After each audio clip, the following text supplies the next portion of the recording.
Hello! Welcome to GameGuru Classic and GameGuru Max broadcast number 141. Will you join us for an internal look at progress as we stampede away from early access and towards version 1? If you don't know what I'm talking about, go check out our news feed. I think we put it out on our own website and on the Steam announcements page in the community hub. So you can check out all the details there about what I'm talking about. As for here and right now, thank you very much for those who are joining us live in the live chat, where everyone live gets to ask a real question, and I'll hopefully try to answer as many of them, if not all of them, towards the end of this broadcast. But before we get to the Q&A, just want to ask that stick a question mark at the end. That will be super useful. It means I can scroll through the live chat a bit faster. And before any of that, we get into talking about demos. Now, as per usual, all of our energy has been channeled into Max, but we do give a little bit of time on Classic just to give you some awesome bargains. So, as is my ritual these days, I just check the Steam page, and it looks like we have a 75% off on the premium bundle for GameGuru Classic. So if you're interested in starting off with the game maker we created over 7 years ago and then work your way up to Max, GameGuru Classic is the place to start because it had a lot of attention over the last 7 years.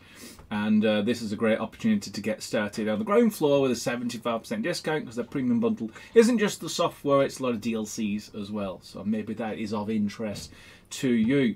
However, everybody else will be interested in what's going on in Maxland. Now, as you can imagine, when we decided to leave early access and go towards version 1, it effectively means what we call internally as a feature freeze. That isn't to say we're going to stop on the functionality work, but it does mean all the great big new feature lumps that you may have been hoping and holding your breath on, those are not going to be for version 1. So everything that we've already done, and the last couple of things that we've done is RPG and virtual reality. Those are the last two big feature chunks that we've added into the big shopping list of what's coming to be available in GameGuru Max. If you don't know what that shopping list is, see the aforementioned news blog. We had to actually go and drill into the software just to realise just how much we've crammed in the last 12 months. But the news feed gives you a nice summary of what's going to be in version 1. And now we're heading towards version 1 away from EA. What we're focusing on instead of brand new big chunky features is bug fixing. Specifically the high bugs that are currently being reported and have been reported over the last several months, in fact.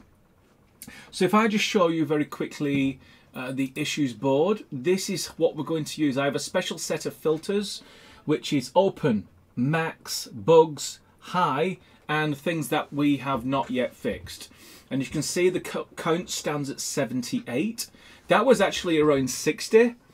But ever since we said we're leaving early access, a couple of users have felt it necessary to bolster that up and added like another 25% onto the count. But that's fine. Genuine bugs should be dealt with, and we will set them to high if they are effectively showstoppers.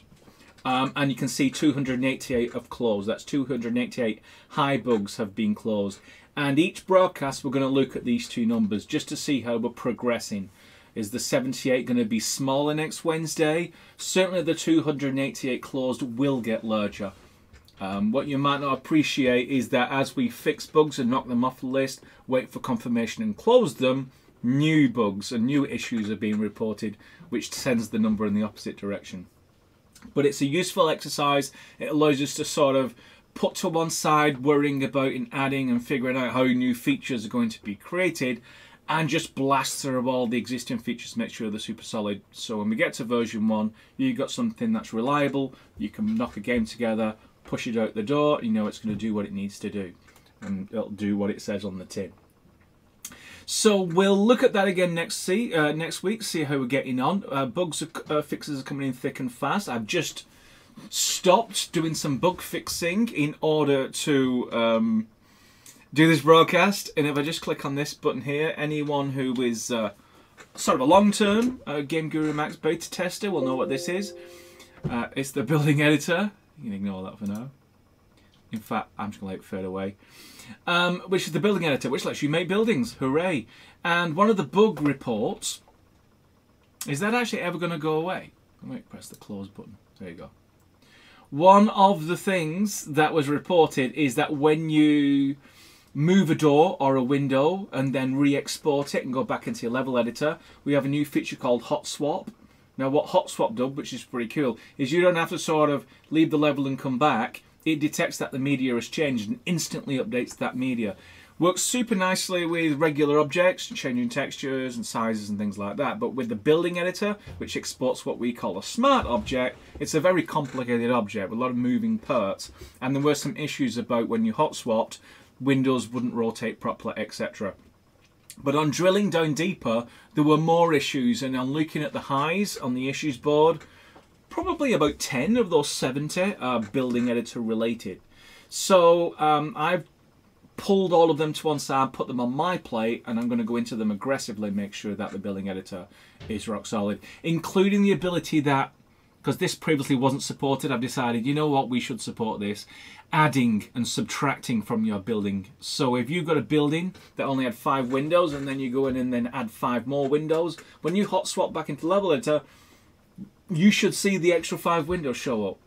It's more of a fundamental change. It's not just movements and rotations, it's adding stuff, it's adding new things. But the software should be able to account for that, just as if you was changing a geometry of a model or a texture. Let us deal with all hard work, so you just export a new version of your building and that new building is instantly in your level. So that's basically what I'm chasing personally right now. But the bit I'd like to demo is the last bit of the RPG mechanics. Now the RPG mechanics were done, I'll just go into here, they were done, in fact I could probably close this down actually, a bit more speed. But there was a few things that we thought, you know what, be nice if, ... Now it's important when you're developing not to get carried away with the wouldn't it be nice if, especially when you've got 75 bugs to fix. But the one thing that I think impressed me when it was insisted that this has to happen is the idea of multiple quests running simultaneously when you're playing the game. So we've added additional gadgets into the HUD editor system, and the best way I can talk about multiple quests is to do a little demonstration.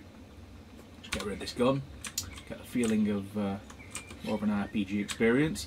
So we've got some items here, and amongst them is a quest. So this one says get the magic healing pot, go to the location map for you, kill the rebel, collect the pot with 500 experience points and 1000 money. I will accept that.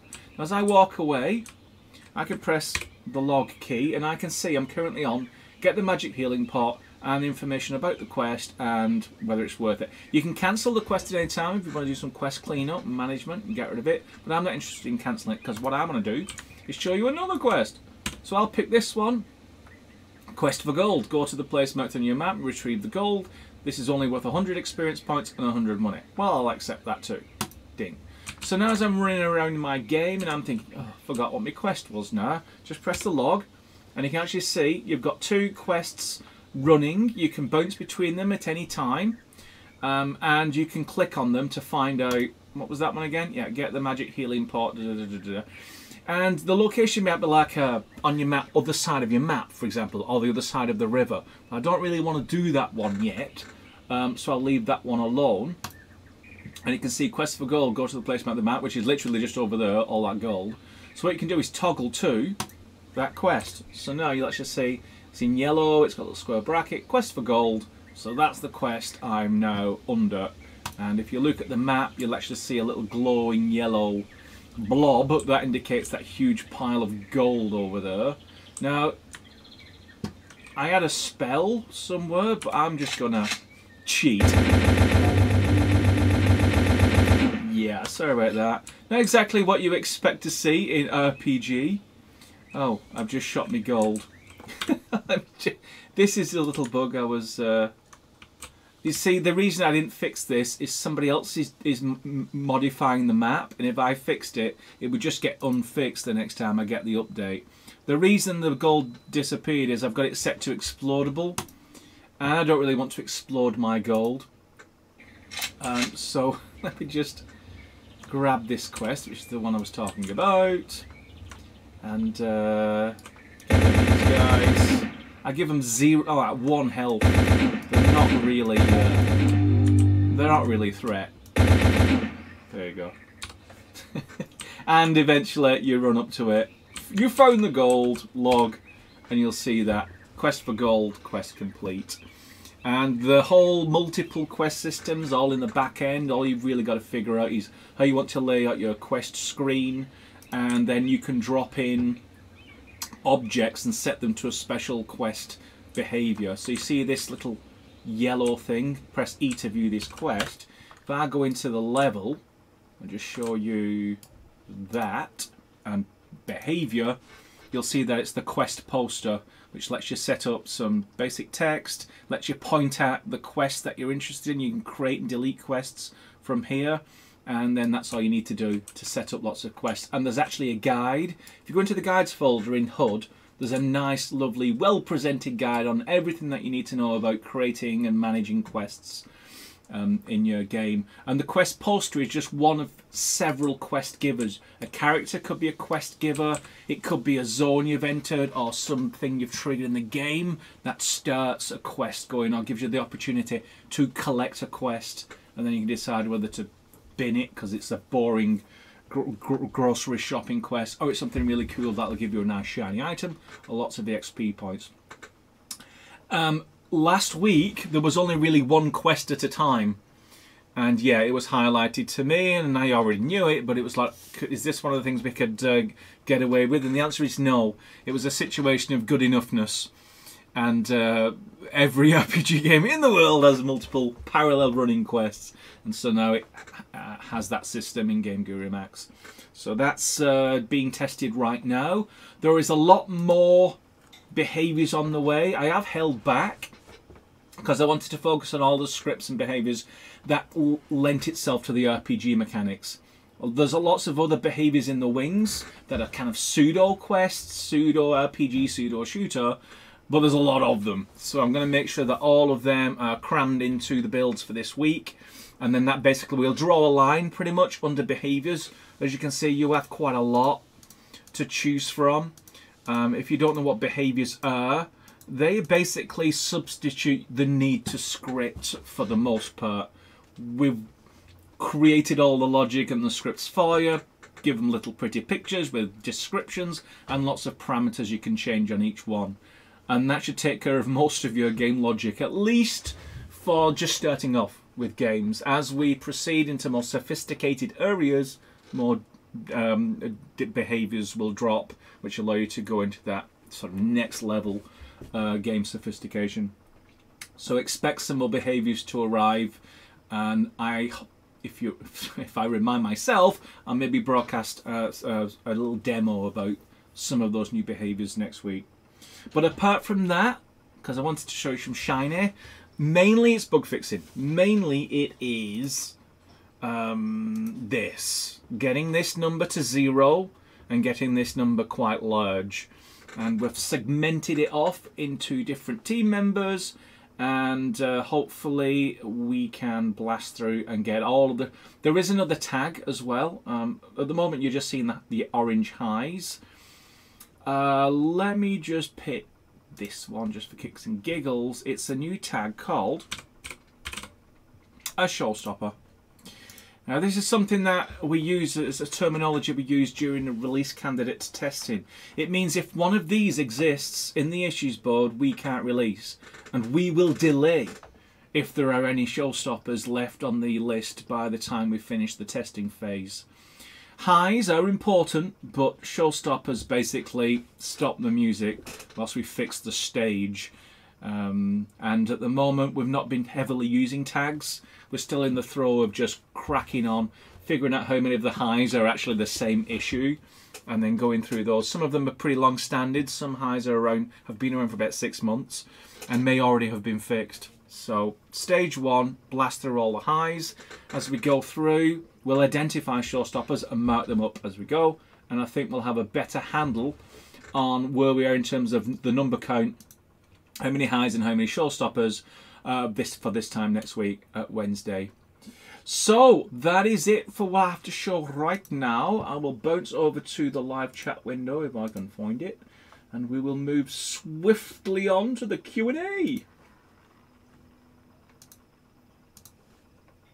Dink. Okay, I'm going to scroll to the top and look for question marks. We'll set aside about 10 minutes. We're 19 minutes in, plus 10, that's 29. That makes a nice 30-minute broadcast, which keeps everybody happy. Well, most people happy. Okay, so finding question mark number 1 is from J Birdmax.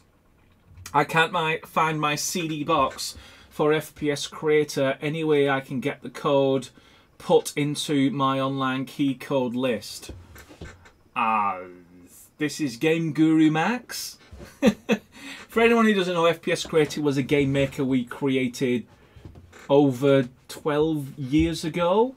It's now in the pseudo open source community and has been basically overrun with the Black Ice mod, which is super awesome, by the way. You must go check that out if you're interested in just an out-and-out FPS Creator product.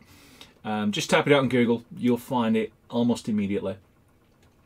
So looking for a question mark that may be related to GameGuru Max. I Love Clint asks, is there a bug in Max whereby the player can go inside trees? Yes. Not all the trees, but some trees are a bit bloated, and the camera clipping can be set in such a way that you can push your nose through a little bit of the tree and see inside it. But yeah, that's probably, I think that is already on the issues board, but you may as well post it just in case it's missed. And it's not a showstopper. That's one of the things I would say. That's not a showstopper. It's probably not even high. But yeah, it's going to be annoying if you want people to take your game seriously. But it's not a huge fix. And it's not a huge fix. It doesn't take a long time to fix. You just have to tweak the camera clip. And the camera clip's all to do with how much into the distance you render, and how close you can render, and trying to get the best Z buffer resolution so you get nice shadows and nice depth clipping and all that kind of cool terminology that nobody knows what I'm talking about. Okay, another question. When is the Cyberpunk DLC dropping? Not a clue. That's not my department. I'm 110% now thinking about bugs and fixing them.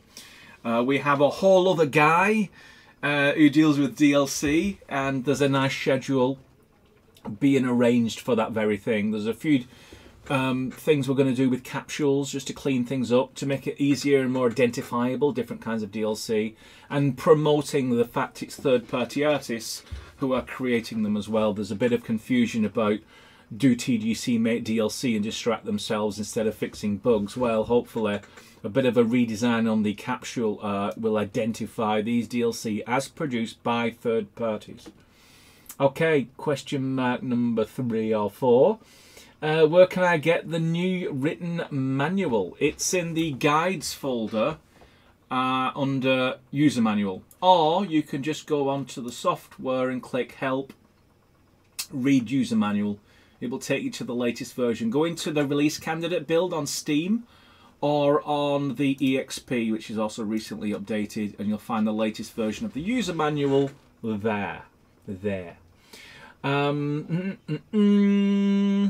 Sorry for question, Max. It's okay, as long as it's GameGuru Max related, that would be awesome. Sorry, I'm joking now. Tenwu F asks, will there be an ability to merge multiple game modes in GameGuru Max?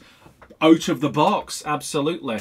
Don't think of it as like stage 1, pick your genre, stage 2, pick an enemy. This is not the 3D game maker.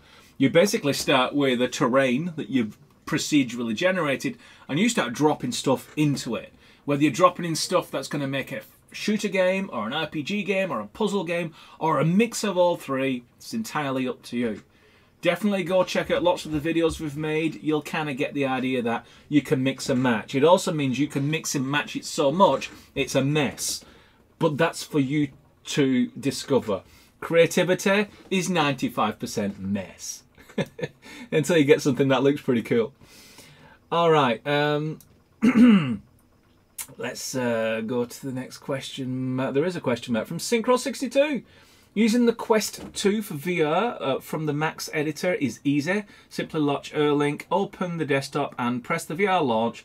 However, this does not work for a standalone XC in VR. Am I missing something? No, you're not. There's a bug. Yeah, I noticed that it was like, well, it works brilliantly in test games. So what is the standalone playing at? I'm thinking it's one silly flag. We separated the setup.ini to setup.vi.ini. I'm thinking it's reading the wrong file to get a particular flag, and so it's not initializing the VR OpenXR code. Thus, it's not letting you run your game in VR. It's a 5-minute thing. But I figure more people will be interested in standalone fixes once there ain't much more to fix in test game and test level and the GameGuru Max UI in general. Because if that's broken, what's the point of doing a standalone? That's the logic anyway. Okay, Nomad Salt asks, when do you think Max version 1 will be released? Soon. As you've seen, there's 70 odd bugs. I don't really want 70 odd bugs when I release version 1. I want 0. Sure, there will be medium and low priority bugs. That's always going to be the case with complicated software and a small team. But all the highs, and certainly all the showsteppers, I want to see them gone before I consider a version 1. And because of that, it's not a question of what day it is, it's when we'll have fixed all them bugs. And we wait, and if there's no new showstoppers showing up in the next days after that, then I'd be pretty confident to call it a version 1. So if you were, I've got a bit of spare time, I'd like to help put in the issues board in terms of posting what you consider showstoppers. I mean, you can post anything you like, it's just we're going to ignore feature requests until we release version 1. But if you want to help out looking at, say, an old bug that we've claimed as fixed, you can prove and confirm it has been fixed, you can help us close that one down and we can move on to the next. So yeah, feel free to pitch in if you like. Okay, another question from Morebot Gaming. Once version 1 ships, where will GameGuru Max development focus pivot to? More bug fixing. Version 1 is really for us to seal and cement a set of features that you can rely on, make a game and export it as a standalone. But I don't think after version 1 we instantly launch into 5 brand new shiny features. What I think makes a lot of sense is we tackle the rest of the issues, the mediums and the lows. I think there are about 250 of those if you added them together. Wouldn't it be great if we just said, okay, let's not chase shiny, let's just get rid of all the issues that have been reported over the last 12 months. I think that will be a perfectly acceptable pivot. Do let me know if that is insanity personified. I don't think so. I think it's a pretty good and be welcomed by the majority of the community. I like the quest log. Thank you very much. Okay. Glad my question the other week helped nudge this feature in. Yeah, you get a sense, don't you, when something really ought to be done. So thank you very much for the nudge. 3Com asks, I would like to take shots in game to use them as picks to save load menu, but it needs some sort of send key and lower. Is it possible in GameGuru Max? I think it is. I think it is. Well, I'm not going to kind of root around now. It would just eat up all the clock. But I do remember somebody else asking me for a particular. It's like a force key. So you force as if the user's pressed a key, and you can do it via script. So yeah, go on to the Discord. I think someone in there might be able to answer that question. Or I completely made it up and I imagined it, or I dreamt it. A question from Tom. Can we have quests leading on to the next quest and so on, therefore creating storyline, quest line, as well as having side quests? Yes, absolutely. I'll show you this. If you go into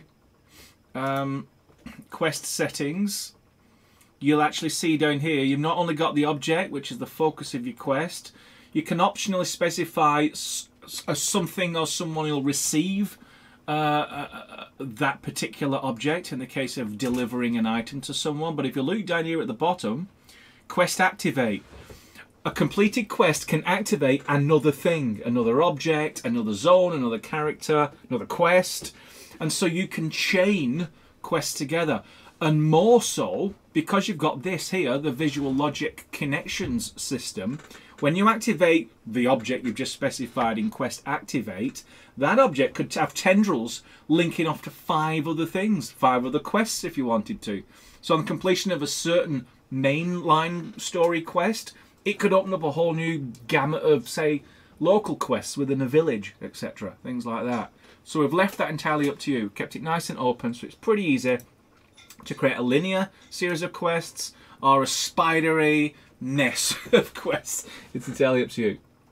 Okay, question mark here is from Era. Is there any talk behavior like Skyrim? Yeah, there are character behaviors which allow you to set a character to be able to talk, and moreover, you can use the microphone and record your voice, and that will actually be given to the character, and the character lip syncs what you've just said in your microphone. So you've got characters that can speak. What you may find, as I said, we're not freezing all features, but we are slowing down on the functional editions. What you may see is a quest give up with a character. So it's a character that's also a quest poster. So it's the character that talks to you, gives you a quest, you run off, do a thing, come back, give it the golden rabbit of lob, and then you've completed that quest, and maybe the character gives you another quest. So yeah, these are what we call quest givers.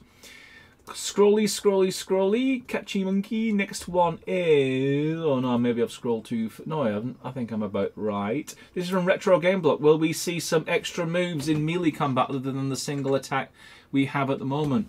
You can... there's two different attacks in melee. You've got... if you press shift, you'll find that there's an alternative melee attack. And we've divided them up into quick and slow. I'm sure there are like dedicated RPG games where you've got full-on melee third-person combat, but we weren't really aiming for that. We just want some basic melee, some basic projectiles to start with. So check out the melee. You've got a long and a short attack. That should at least give you some ability to make melee a bit more fun. Now, I'm the first to hold my hands up and says we could just spend another 3 months just working on a sophisticated melee combat system, but with all the other things that need to happen, we've just started off with the basics. Yeah, nice try to sort of crowbar in another one, but I'm afraid we're all on bug fixing duty right now, but it's probably going to stick in my head, isn't it? Another question mark from Isle of Plent. I had a project which disappeared recently. How do I retrieve it? Not a clue. Well, retrieve from your backups, I suppose. Get one of your older backups and restore it that way. I know that's a bit sarcastic. It's super important when you're working on development level software, that is software that's not released yet, to back up everything. If it disappears, it's all part of the fun of the fur of us changing the engine underneath your feet. And it's something you're just going to have to accept until we get to version 1. So hopefully you made a backup. Sam PFS Gaming asks when to the system night and day. When to the system for night and day. We do have a script, a night and day script. It's not gone in yet. Remember all them behaviours I was saying I'm going to get dumped in at the end of this week? The night and day is one of them. So I wouldn't call it erming, that behaviour, but you get the idea. So keep an eye out for that, and maybe I'll demonstrate it next Wednesday if someone prompts me in the live chat next week. Okay, question next is from Retro Game Bloke. Also, will there be a better reaction to said moves from the NPCs? It's very floaty at the moment overall. Yeah, see previous concern. It's a basic implementation. You can walk up to someone with a big stick and hit them over the head and do damage. That's as sophisticated as the melee system gets right now. And as I said, there's a lot of very, very clever games out there that have taken melee to the next level, and it's now the expected standard. But as I said, how far do you go into that rabbit hole and then ignore everything else? That's really the choice we have. Question from Tom. Will the AI bugs, in capitals, and AI improvements like opening doors, taking cover with all settings for all AI actions in the universe ever be a % chance of happening? This way we can fine-tune our own AI. Well, it's all in script. All the AI that you see so far, it's all in script. It's extremely customizable to go in and add and change and switch and swap. All the basic stuff that you really didn't want a headache on, like nav meshes and pathfinding from A to B, and a lot of the animation subsystems and stuff, that's all been done for you. But certainly asking a character to start here, do this, move over there and do that, the effective essence of AI, it's all in Lua script. Create as little or as much as you want. And just as we was talking about melee combat, AI is probably an even bigger rabbit hole to go down. So we're going to make sure that we have AI to support all the features that you see right now. And then, of course, with more time dedicated purely to AI, we can drill in and find out how far we want to go in certain areas. You've already got AI for opening doors. I assume you mean characters opening doors. There is the ability already to be able to do that. Taking cover, there is no cover support right now. All settings for all AI. Bit of a catch-all term that, so I'm not really sure how to answer that one. But yeah, I could probably say the blanket answer. There is no plans to support every kind of AI in the universe from all periods of history in all games for the last 50 years. I think it's pretty fair to say that as an answer. Nomad Soul, does Black Ice still use the same AI language? I guess that's not to me, is it? No, it isn't, Lee. Okay. Any other questions for me? Okay, Tanner Productions, can you tell us what you thought of the recent TGC documentary? Scott, I had a grin all over my face for the entire duration. It felt so professional and so polished. It's as if I was watching a BBC documentary. And your subject matter, me in particular, just was not worthy of such professionalism. You know, I'm very much the hobbyist, maverick, cavalier, you know, mucking in, making something. And yeah, it sort of, I interviewed as if I was doing serious stuff and serious business. So, highly honoured. Thank you very, very much. I'm totally going to watch it again. I think it's one of those documentaries you have to watch it twice to then glean that next level of detail. My management team were also pretty happy with the documentary, and they want to use it for some socials and putting it out every now and again. Just because I think a lot of people come into our products and what we do, but don't have a full grasp of the history and the longevity of what we've been doing. And that gives a little bit more kudos, like, use the software for more than 15 minutes before doing a negative review. So I think it's a super useful vehicle to tell that story. Is there going to be a part 2?